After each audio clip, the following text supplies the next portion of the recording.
Okay, Okay. you got it. Thank you, Ginny. I don't know where I would be without my fellow members of the organizing committee, including tonight, Ginny. Um, so we're going to begin the evening with me speaking briefly about the basics of critical race theory, including the story of how it came to be, how it emerged as an important force in the academic world, and talk briefly about some of the leading thinkers behind critical race theory. And then I'm going to turn it over to Ginny, who's going to segue into how critical race theory has become a political football and what we need to understand as anti-racists in order to be able to respond to the controversy around critical race theory. And we are going to try to leave at least a half an hour for questions and answers. Where we will, I'm sure, want to turn to Dennis Parker, the distinguished lawyer who's the executive director of the National Center for Law and Economic Justice and a member of our organizing committee, and an expert on critical race theory who will be able to answer any questions that delve too deeply for laypersons like Ginny and me. So that's kind of an outline of what to expect this evening. And we are recording the program, and we will also be making all of the slides available on our website sometime tomorrow, probably. You'll find that some of the slides have a lot of information which you might find actually really intriguing and that you'd like to learn more about. Don't feel as though you have to write down everything that you see on the slides tonight, because you will have access to them within the next day or so. So you'll be able to study the material at your leisure if you feel moved to do so. So with that agenda in mind, let's begin with a quick definition of critical race theory. And this comes from the website of the NAACP Legal Defense and Educational Fund, one of the sources that actually Dennis Parker suggested we turn to for some authoritative information about CRT. Critical race theory is an academic and legal framework that denotes that systemic racism is part of American society, from education and housing to employment and healthcare. Critical race theory recognizes that racism is more than the result of individual bias and prejudice. It's embedded in laws, policies, and institutions that uphold and reproduce racial inequalities.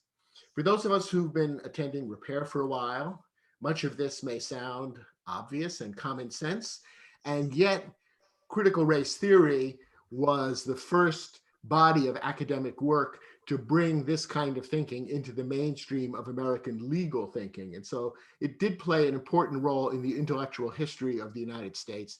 And of course, although some of us might view these insights as being obvious common sense, they're far from accepted in that way by all of American society, as we'll see this evening. Let me talk briefly about some of the key moments in the history of critical race theory, so you'll just get a sense of how CRT emerged. One of the big moments in the story of critical race theory came in 1980. Derek Bell, who had been made the first tenured professor of color at Harvard Law School, became increasingly frustrated at the discriminatory hiring practices of the school. For example, he could never convince them to hire a woman of color. Eventually, in 1980, he resigned from Harvard. And when that happened, the course on race and the law that he had taught was simply canceled, and Harvard no longer offered that course. Kimberly Crenshaw was a student at that time. And when they went to the dean to protest, the dean rather infamously responded, well, what's so special about the subject of race that we need a whole course about it? Kimberly and her classmates responded by organizing their own alternative course, in which they brought in a bunch of legal experts from around the country to teach them at Harvard a study centered on Derek Bell's own book, Race, Racism, and American Law. And that would ultimately prove to be the genesis of what became the critical race theory movement. Within a few years, annual conferences of scholars under the rubric of critical legal studies, which was already a thing at that time among liberals, these annual conferences had become a forum in which scholars of color were particularly pointing to racism and saying, you know, we really need to think about and talk about how the law has been shaped by racism and how the law in many ways continues to uphold and spread racism. And so critical legal studies began to develop this secondary focus on race, thanks to leaders like Kimberly Crenshaw. And in 1989, Kimberly Crenshaw herself organized a scholarly conference titled New Dimensions in Critical Race Theory, which was the first time that phrase was used. So in effect, this is kind of the official founding date for critical race theory. No sooner had it been created as a subject of scholarly debate and study than it became controversial. One of the first times it became a controversy on the national stage was when President Clinton nominated a professor from the University of Pennsylvania named Lani Guinier to run the Civil Rights Division of the Justice Department. She immediately became very controversial for a variety of reasons, one of which was that some conservatives labeled her as a teacher of a radical legal theory called critical race theory. And therefore, she is too far out on the left to be an appropriate person to work for the federal government. And President Clinton did, in fact, withdraw Lani Guinier's nomination to the Justice Department as a result of that controversy. In 1995, an interesting turning point happened when scholars like Gloria Ladson Billings began applying critical race theory to fields outside the law, such as education.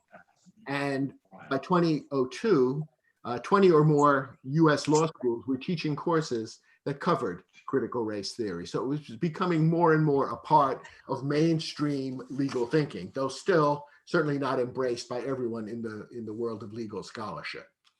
In 2019, the New York Times published the 1619 Project about the deep impact of slavery on American institutions and history.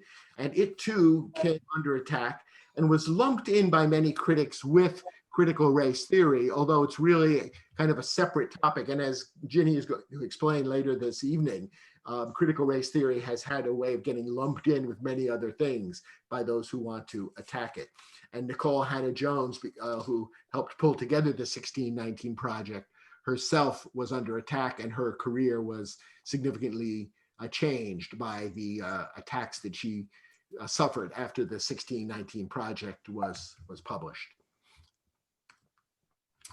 And the controversy ultimately led in September 2020 to President Trump issuing Executive Order 13950, which banned divisive concepts and the use of race or sex stereotyping in training programs used by federal contractors. And although this executive order did not use the words critical race theory, it was clear from the context and from the comments that were made about it, both by President Trump and by others in the administration, that part of what he was targeting in this executive order was the teaching of critical race theory and the teaching of concepts of pervasive or systemic or institutional racism in schools, in colleges, and also in training programs. And so this executive order further elevated critical race theory into the public arena of debate. I've already mentioned a couple of the key figures in the shaping of critical race theory. I'll give you this list just as a suggestion of some folks that if you're interested, you might want to look up their works. They're all interesting, talented, brilliant thinkers who have studied various aspects of critical race theory. Some of their writings are quite scholarly and technical. Others are very accessible. Derek Bell Jr., his best known book is probably Race, Racism, and American Law. And he also, fascinatingly enough, wrote a science fiction story called The Space Traders, which has become kind of a bellwether of the critical race theory world. It's a science fiction story about a future world in which an alien civilization makes contact with Earth, and they work out a deal whereby they will give Earth people advanced technologies and all kinds of other marvelous gifts in exchange for African-American slaves. And the story is about how the whites who run planet Earth respond to this offer. And so it's quite a thought-provoking story, which is often read in college and graduate school classrooms as a way of stimulating conversation about the way racism operates in our society. Kimberly Crenshaw was a student of Derek Bell and was a key figure in starting critical race theory. Interestingly enough, she's also the person who coined the word intersectionality. So she is a person who has influenced the thinking of lots of people, some of whom probably never heard her name. Cheryl Harris, perhaps her most famous essay is one called Whiteness as Property, in which she analyzes the way white people have a certain kind of privilege in life, which amounts to property in a legal and economic sense. Richard Delgado is a Mexican American who has focused particularly on the study of hate speech. Patricia Williams wrote a book which is a combination memoir and theory book called The Alchemy of Race and Rights, The Diary of a Law Professor. It's about what she experienced teaching law as an African-American woman in front of a classroom of mostly white students. Gloria Ladson Billings, I mentioned, as a person who brought CRT into the world of education. And she's most associated with the concept of education debt, which means when we have disadvantaged communities, they are getting shortchanged when it comes to education, which means over generations, a massive debt is built up by our society to these people in terms of the education that they've never been able to receive. And it's a challenge that our society has to figure out how to meet. And finally, Tara Yasso is another Latino scholar who has also written about critical race theory, in particular in relation to the Latino American experience. Let me finish my section of this evening's presentation by going through a few of the basic principles of critical race theory. I've borrowed these from an article by Janelle George, which is on the website of the American Bar Association, another resource that Dennis Parker pointed us to. And these are just a few points that Janelle brings out in the article, but which tie together quite neatly the main ideas that critical race theorists have been studying and examining in various contexts. First, the recognition that race is not biologically real, but is socially constructed and socially significant. It recognizes that science, as demonstrated in the Human Genome Project, refutes the idea of biological racial differences. If this is something you're not already familiar with, it's certainly a crucially important anti-racist point and something that's worth learning about. Second, the acknowledgement that racism is a normal feature of society and is embedded within systems and institutions like the legal system that replicate racial inequality. This dismisses the idea that racist incidents are aberrations, but instead are manifestations of structural and systemic racism. Third, the rejection of popular understandings about racism, such as arguments that confine racism to a few bad apples. CRT recognizes that racism, codified in law, embedded in structures, and woven into public policy. It rejects claims of meritocracy or colorblindness. It recognizes that it is the systemic nature of it that bears primary responsibility for reproducing racial inequality. And fourth, recognition of the relevance of people's everyday lives to scholarship. If you know anything about academia or have spent time in academia, you realize this in itself is kind of a revolutionary argument to say that what actual ordinary people experience should be crucially important to people who are studying and thinking about the law. That's part of what CRT brings to the table. This includes embracing the lived experiences of people of color, including those preserved through storytelling, and rejecting deficit-informed research that excludes the epistemologies of people of color. And when we get into epistemologies, now you're recognizing that we're really talking about a scholarly subject here. Epistemologies is one of those words that even in graduate school I did my best to avoid, but when you delve deeply into CRT, you can't help but running up against vocabulary of that kind, which is one of the reasons why, contrary to what Glenn Beck or Tucker Carlson might say, it's not taught in grammar schools. One final point from the American Bar Association article that struck me is the following quote: CRT scholars did not share the approach, which came from critical legal studies, of destabilizing social injustice by destabilizing the law. In other words, CRT scholars were not folks who said, oh, the law is just hopelessly corrupt, and our only hope for justice is to destroy the structures of American law. That is not what CRT is saying, at least in the interpretation of the American Bar Association. They go on to say many CRT scholars had witnessed how the law could be used to help secure and protect civil rights. Therefore, critical race theorists recognize that while the law could be used to deepen racial inequality, it also held potential as a tool for emancipation and for securing racial equality. So this is a very important point. I'll just briefly mention one of the connections, one of the reasons why the ABA, I think, wants to point to this is that the field of critical race theory grew partly out of people reflecting on and thinking about the experience of the civil rights movement and what followed. And in the civil rights movement of the 60s, there was kind of a general understanding among lawyers and activists that if you could change the law, then the structures of racism would in time collapse without the support of the law.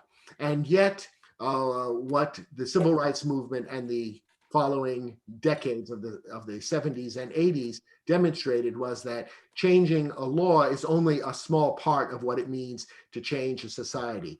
And that when the entire structure of the legal system, even apart from particular statutes or constitutional amendments, when the entire structure has been set up in various ways, some of which are extremely subtle and hard to recognize, but they've been set up in various ways to privilege white people and to privilege institutions that give power to white people, then simply changing a few statutes or even constitutional amendments is not in itself going to eliminate the impact of racism. That instead you have to look at the law within an entire social structure that has been designed to perpetuate racism. And CRT applies this same lens not only to the law, but to education and healthcare and the environment and criminal justice and many other aspects of our society. And so having been somewhat disillusioned by the failure of the civil rights movement to achieve all of its goals or to attain all of its goals, the leaders of the CRT movement said, okay, we've got to take a deeper look at how the law really works in an inherently racist society. And that's where the theory came from. And yet, as this particular statement from the ABA indicates, that did not mean that they were rejecting everything that Thurgood Marshall and the other leaders of the civil rights legal movement of the 1960s had accomplished. They said those were great accomplishments, but they were woefully inadequate when you're dealing with a deeply embedded social evil. And that's that extra dimension that CRT has brought to the table, which thinkers in the legal field and actually throughout our society have been working to develop in the years since then. So I think it's important to get that nuance of exactly how CRT scholars think about the law and about our society, not in terms of fundamental corruption and the whole thing just has to be torn apart, but instead it means these are deep-rooted problems that call for deep-rooted solutions.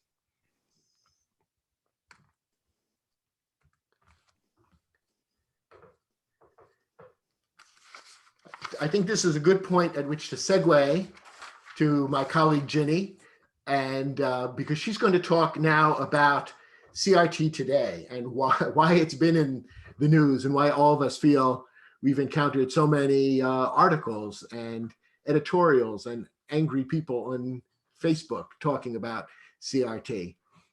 Ginny, are you going to share your slides? Yeah, which means that you need to make me a co-host, Carl, if you would. Okay, very good. Let me close my slides. And here's Ginny, co-host. Great, thank you. Very good. And Ginny, you're on. Great, thank you. Thank you, Carl. There was a question in here while I bring up my slides about who used the phrase deficit-informed research. Anybody care to take a swing at that? That was used in the ABA article that that I quoted from. My understanding of it is, I think it's a phrase that comes out of educational theory, especially as related to race. And you know, I'm already starting to wade slightly into waters that are a little deeper than I'm equipped to navigate. So someone here who perhaps has studied education might be able to weigh in. But my understanding of it is that there had been a strain in American educational thinking, which looked at people of color and others in disadvantaged communities and focused on them in terms of deficits, like, oh, well, they're missing this, they're missing that, they grow up in broken homes, they're poor. And so there are all these problems and issues that we have to make up. And by characterizing people of color in that way, it sort of located the problem in them, as opposed to being in the society as a whole. And as a result, some of the solutions that those theorists pointed to were ones that ultimately were not going to really fix the problem. I believe that is what deficit inspired or deficit laden theory refers to. Dennis, I don't know if you would want to add to that, or if I've kind of said it accurately enough. Yeah, I think that's a good summary. Okay, thanks, Dennis. Dennis Parker, by the way, has joined us after completing teaching his NYU class tonight. Everything goes smoothly there, Dennis?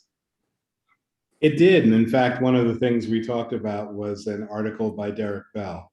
Okay, very good. I really appreciate your rushing from class to be able to join us tonight. And we're going to definitely lean on you when the questions start getting tough later in the evening. Great.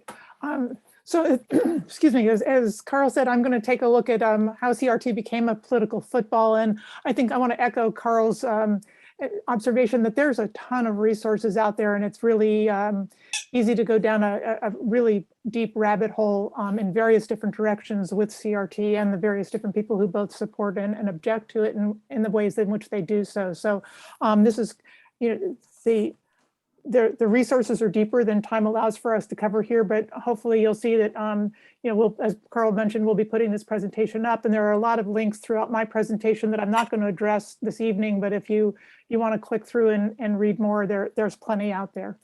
So here you see a number of people, and this is what appears at a lot of school board meetings outside of schools, public forums, and, you know, these are a lot of people who are objecting to CRT. And one of the things that we've seen in the past year is a proliferation of legislative actions that are in essence a gag order with respect to teaching about racial justice, critical race theory, and any racial injustice in American history. You'll see here the map, the red indicates states that where laws have been passed or there's been other state level action against these teachings. Orange is where you'll see that bills have been introduced or pre-filed. In the yellow states, those bills have died in committee, and the blue, which is Arkansas, the legislation was ultimately withdrawn. But there's been a really virulent reaction to this critical race theory as it's understood coming into the sort of public eye. There, just want to note here that the Brookings Institution has a really great link that allows you to take a look at those laws if you want to get into them more deeply. One thing I'd like to just observe here is that very few, as Carl mentioned also, with the executive order from the president in 2020, very few actually name critical race theory by name. They put another wrapper around it. So how did we get here from CRT as an academic theory to the point where legislation is coming out against it? It's becoming a source of conflict within communities. Well, as Carl mentioned, there's been a long history of trying to push critical race theory as the divisive issue. The nomination and subsequent rejection of Lani Guinier's possibility of heading the Justice Department Civil Rights Division. There was also in 2012 a conservative media outcry over a video of President Obama. And, you know, again, he was in the race for re-election.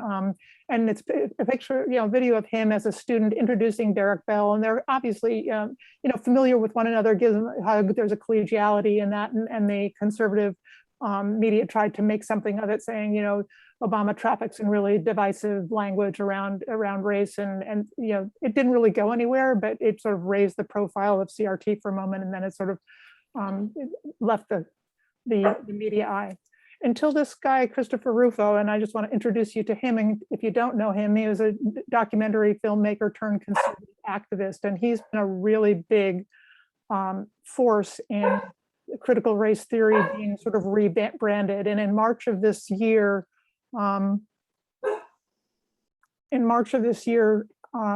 he tweeted this: "We have successfully frozen their brand, critical race theory, into public conversation and are steadily driving up negative perceptions.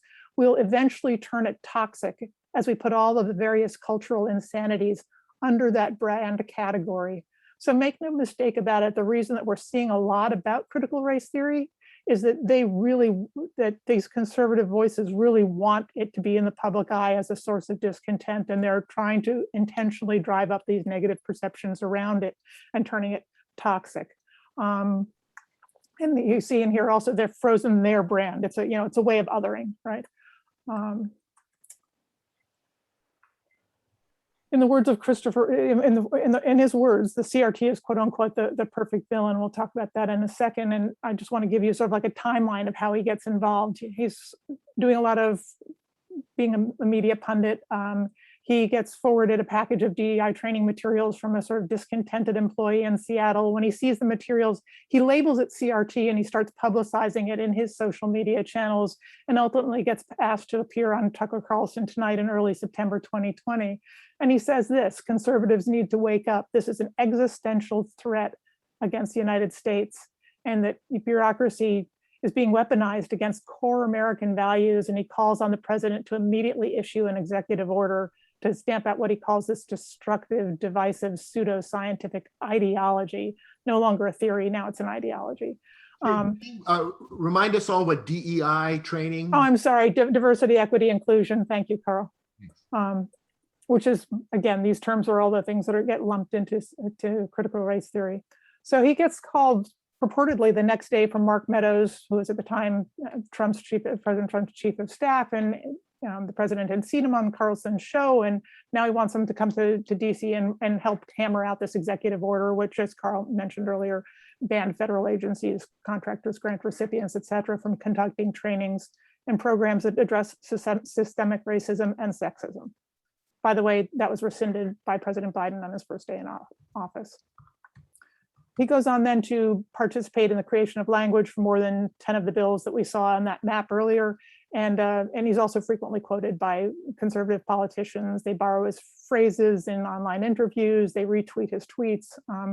And he has really grabbed onto CRT as the perfect villain because he said, you know, critical has a negative connotation, race nobody wants to talk about, and theory makes it sound like, you know, an Ivy Tower elitist concept that, you know, normal Americans really don't have access to. So he said it's just perfect because it was handed to them, you know, as a piece, because it's actually the term used by those who work with critical race theory. So they didn't even have to make it up. So he talks about it often as the perfect villain.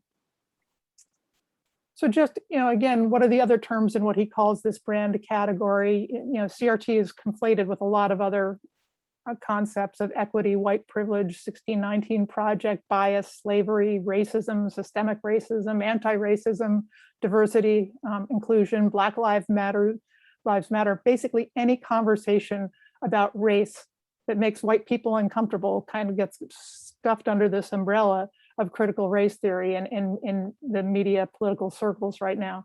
Also, they tuck in sexism and LGBTQ rights wherever they can. And don't forget wokeness. Oh, wokeness, that's a good one too. I didn't think of that one, Carl. Cancel culture. Yeah, these are good. Yeah, just keep adding, you know, we can definitely do that. And there's also, oddly, a CRT in the education world about culturally responsive and relevant teaching. And it's very much the same concept that Carl was describing with regard to the law. It's this concept that you should take in the relevance of people's everyday lives, students' everyday lives in the teaching. So you know, makes their learning accessible to them from a cultural perspective. So there's another CRT out there, and some teachers will go, yeah, we've been using CRT since the 1990s, but what they mean is culturally responsive teaching. So that moves us to take a look at, like, what is the local impact? What does that mean to you and me? How does it appear in our communities? And it is very much related to efforts to, quote, take back our schools. There's this really inflammatory rhetoric around critical race theory is being used to undermine efforts by public school systems to promote any kind of equity teaching in their programs. And the why schools is, it's really intentional, and you can read Republican sort of description of why this is important to them, because they hope that these local battles will mobilize conservative voters both in the 2022 midterm elections and beyond. They really feel like mobilizing people and creating local energy will allow them to create this wellspring of support in the upcoming elections. There's also there are a lot of studies, and everybody's observing that while Democrats have benefited from some of the popular economic legislation, they do appear vulnerable on culturally divisive issues and surveys. And so, under the guise of protecting children, the Republicans can get attention to what's considered to be a culturally divisive issue. Steve Bannon, who you all may recall from past hideousness, just this year said the path to save the nation is very simple. It's going to go through the school boards. So again, these efforts are very intentional to bring critical race theory and its now broader conflated issues into the public eye through school board and school administration arguments. And make no mistake about it, this is a really, really big effort. There are 165 or more national groups that are funding and mobilizing local efforts to influence schools. There's one right here in Westchester called Save Our Schools for WestchesterChildren.org. They have their own website.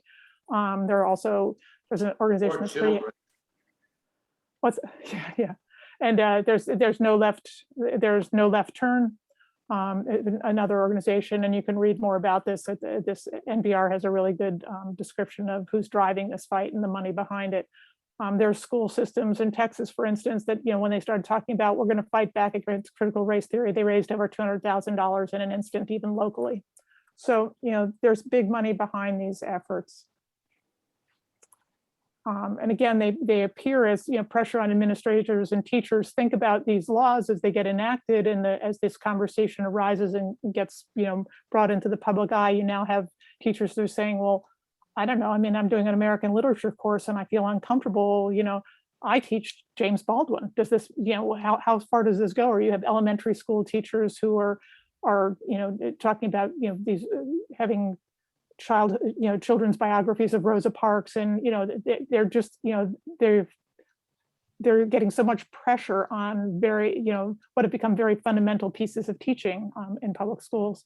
And there also been a lot of pressure to recall board members. So there's a lot of pressure to follow board members home, to heckle them in public, to then place conservative, CRT critics, if you will, on school boards and change pedagogy. Just in Rockland County, last week, you may have seen the Clarkstown schools, Superintendent Martin Cox resigned. There had been a lot of controversy in that district over masks and a postponed Black Lives Matter student presentation that was supposed to take place last spring, and he delayed. And so there was some of the pressure put on him was actually from the other direction, people who wanted those presentations to go forward, but they didn't.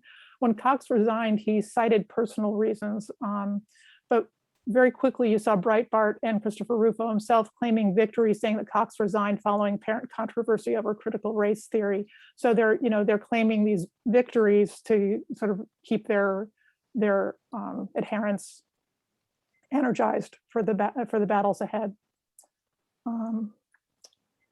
This is a really great video, but I think I'm going to run short of time, so I'm going to leave it for you as a link. But this is a really terrific conversation with a high school teacher in Philadelphia who talks about what's really happening in her district and in her classroom, and the importance of building critical thinkers. And it's not about the accusations about teaching people to hate whiteness or teaching white classmates that they should feel badly about their skin. I mean, she said, critical race theory, that's not what it's about. What I'm doing here in teaching about, the full experience of American history is to ask people to question America, not to hate America, and it's sort of, she does a really good job, I think, of talking about what happens in her classroom and the way that this, she doesn't seem to be succumbing to pressure, but clearly there's a lot of pressure in her community, and the community surrounding her. This is a really big issue in Pennsylvania.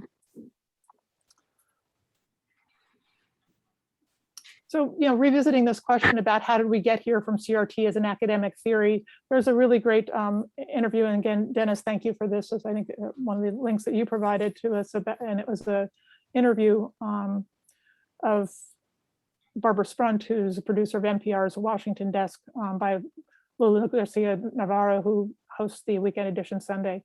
And in that interview, Barbara Sprunt says, this is a perfect culture war, unlike taxes or foreign policy, other things. This is something that strikes people at their very identity. And she talks of a conversation with Christine Matthews, who's a public opinion pollster and also has her own research firm, who says that it's just one more addition to the culture war that Republicans really want to fight. And so in raising the profile of critical race theory as they have, they seem to be wanting to make Democrats seem extreme and threatening to white culture. And they get a partner in the media for this, because the talk news can really keep this issue top of mind for voters. And there's a study by Media Matters that found that in a 3.5-month period, Fox News alone mentioned critical race theory 1,300 times. 1,300 times. That's a lot for one topic. So, so in short, we have, this is kind of what I described this as the roadmap. There was a co-opting of an actual term. There was casting it as a villain with children and our nation's future as the victims. It gets mobilized, and efforts are well funded to push back on this villain, if you will, who's described in step 2. Keep it in the news, as Fox News and others are doing. Fox News is not the only one, but I can't imagine if you put all the news outlets together, how many mentions there would have been in that same 3.5-month period. And then you can make it into a campaign rallying cry for 2022 and beyond. And actually, it's going to be a campaign rallying cry, I suspect, in a number of school board elections in the spring as well. So just one note on that, which I didn't mention, is that this is very similar. This strategy feels, if you're kind of going, wait a second, haven't we been here before? The answer is yes. 2009, the Tea Party arguments were very much happening in the same arena. They made it hyper local. They brought it to school boards and school districts. They tried to pack, local school boards or local planning boards, or this same hyper local approach was employed by the Tea Party, and it worked. I won't spend much time on this slide, but this why now.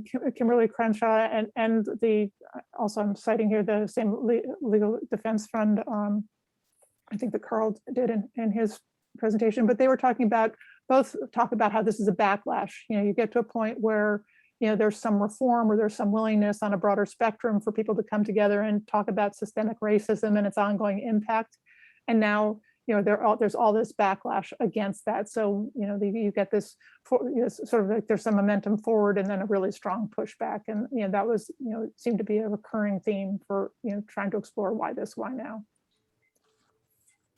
But I don't want you to think that there isn't pushback happening in the other direction as well. There have been some really interesting responses to these critical race theory bans. There are teachers who've been working around and within the recently written laws to try and keep their job, but still do their work that they feel led to do. This is an interview with a public secondary school teacher in Iowa. I think she's in Des Moines.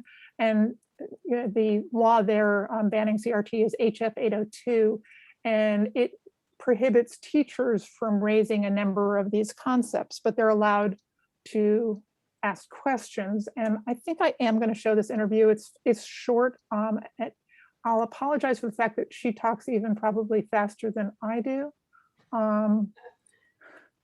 But it is also, you'll see that there's a chyron below, so you'll see her words printed as well. I'm going to have to stop the share and go to a different window.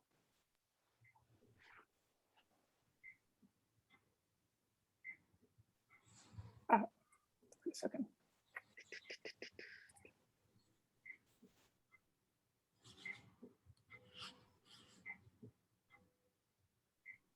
we also need to take a look at HF 802. And I literally put the law in front of them, gave them access to it with a link. And I said, and I need to just let you know, there are now concepts that it is illegal for me to teach you about, according to the state of Iowa. And we went through, they used to be called defined concept or divisive concepts. Now they're called defined concepts in our law. So I went through those 10 defined concepts with them so that they could see what the law was. And they immediately, by the time I think we were on the second or third one, they're like, but is it illegal for me to ask questions? Can I? And I was like, this is only for me. You can ask as many questions as you like. And then I took them to the part of the law that said, this law doesn't prohibit me from answering questions. I said, so if there's any question that you have about these defined concepts, you can ask them and then I can answer them. So I said, so let's just take another minute. What questions do you have that you want me to build this course around and take some time to answer? And the questions after going through HF 802 were so much more pointed. Like one of them straight up was a sticky note that says, is the United States systemically racist? And I was like, well, that will be a fascinating conversation that now we can have because you've asked. So I think, and this might be an extraordinary silver lining, the fact that this law in itself represents how, I actually have a hard time grasping how concepts can be illegal in my mind, but how this law itself can represent systemic oppression and that it becomes an illustration for my students. And I don't necessarily even have to say it because they can see it. I thought that was pretty creative. I liked it.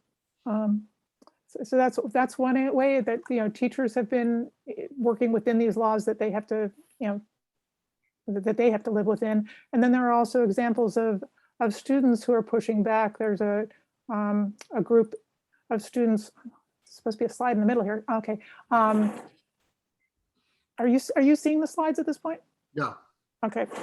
Sorry. Thought I had shared them, but I guess not. All right.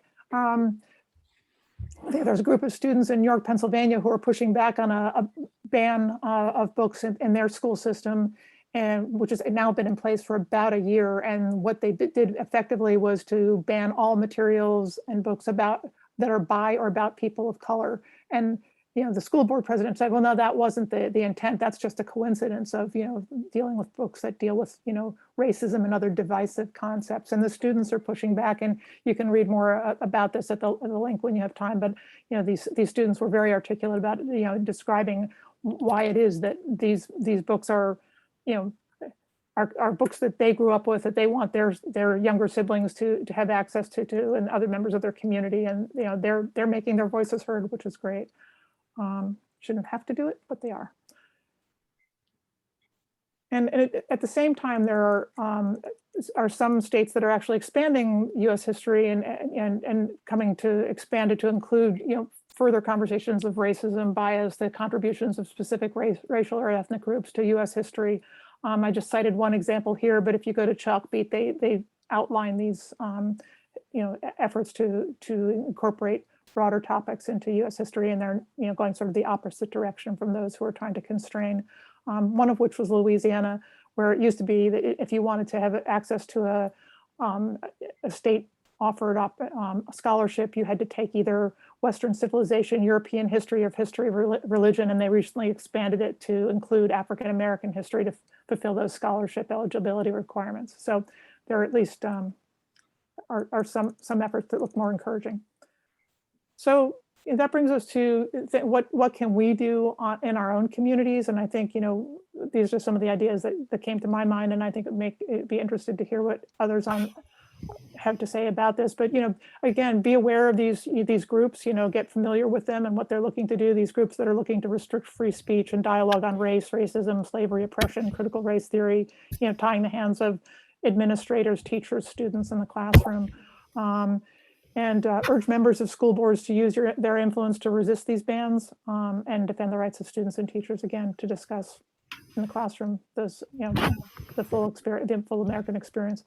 And then also, local elections have power to shape your school district. So, I think it's getting to be more broadly accepted that everybody participates in school board elections. But I know there, even in my own community, there are people say, "Oh, I don't have kids in the school anymore. I'm not going to participate in the school board elections." Please do. know the candidates, know what they stand for, and make sure you and your neighbors are voting to make sure that, you know, these outcomes don't necessarily come to our communities in the ways that, you know, others are experiencing them. I don't know if any of you have seen those videos from Rockland. I don't really recommend them because they keep you up at night, but it got pretty ugly over there. And that's where I'm going to leave it for now. I'm going to, again, you know, thank you, Carl, for asking me to be part of this. I learned a ton in putting together. Dennis, thank you again for your resources, and please sort of, you know, add in where, you know, where you think we might have like left out some critical pieces, because there was just, you know, there was a lot. So I'm going to turn it back to Carl and Dennis. Thank you. Ginny, thank you so much. I learned so much from those few slides that you shared in that wonderful video. Sheila Conklin, you had put in a note in the chat about with an update on what is happening in York, Pennsylvania. You want to unmute yourself and share with the group? Sure. Since I'm currently living in Pennsylvania, I get a daily news update. And just yesterday or the day before, I believe, the York School Board backed down on the banning of books, but they claimed, although it was denied by a former board member, that they weren't banning them, they were just putting them on hold to review them for appropriateness, and as a way to save face. But the good news is the students prevailed, and the school board has backed down on their bans. So yay, students. Yeah, That's great. fantastic. Big fan Thanks, Sheila. Big fan of student advocacy. Yeah. Well, and that's coming from a former school board president. So thank you, Sheila. So I'd like to open the floor to questions, comments, your own stories, thoughts you might have, reactions to anything that we've talked about. And we do have Dennis on hand. Ginny, I think you're still sharing, so you could, I think you can. I can stop slides and sharing. we I can. all concentrate on one another's faces. Yep. I mean, one of the reasons that I felt it was so important for us to have Dennis here with us this evening is not only is he a distinguished lawyer who has worked in the civil rights field for a long time, but he's actually studied under Derek Bell. And I guess Kimberly Crenshaw was a colleague of yours at the ACLU for a number of years, correct, Dennis? Yeah. Oh, you're muted. Yeah. We worked together on a couple of initiatives. She was at that point a professor at Columbia and UCLA, and also the head of the African American Policy Forum. But we worked extensively on issues about affirmative action bans throughout the country and efforts to make those available, and also talking about issues of discrimination against women, and particularly, as you mentioned, looking from intersectional points of view. She encourages that we recognize that there are ways that women are limited and discriminated against, as well as the ways that people of color experience discrimination, and that women of color experience discrimination that is different still, so that a woman of color experiences things different than I would, or that a white woman would, because of the intersection of those different kinds of discrimination. But she is really an extraordinary thought leader, and you know, it is frustrating to see the way that her arguments are miscast, and her colleagues, and you know, as both you and Ginny pointed out, how things are grouped together under the title of CRT that really have nothing really in common beyond the idea that there is a history that has been untold and that has been hidden, and that is significant in understanding where we are now. And I think part of the reason that you can see why there is this pushback is there was an earlier movement, and it was exemplified in some of the decisions by the United States Supreme Court, that essentially had this idea, not original, it actually has its roots in the 19th century, that race was no longer an issue, that we have become colorblind, and that any attempt to explore the continuing impact of race was itself racist and an attack on white people. And so there is a sort of defensiveness that underlies this, but also there is the cynical use of the title and the ideas in ways that lead people who are not familiar with the concepts and who are reacting really to the way that these things are characterized rather than what they are. I mean, the one thing that I would just add is that I think it's always interesting that one of the unintended consequences of these efforts to ban books or ideas is it really shows an incredible lack of knowledge of the way that particularly young people and teenagers work. There's no way to make it more appealing for someone to read something than to say that you can't read it or that it's banned. And it is interesting how often, as a result of that people do read it and say, wait a minute, this is not what we were told it is. This is fact-based, it's reasonable, and it's something that we haven't heard before. And, we have to wonder why we haven't.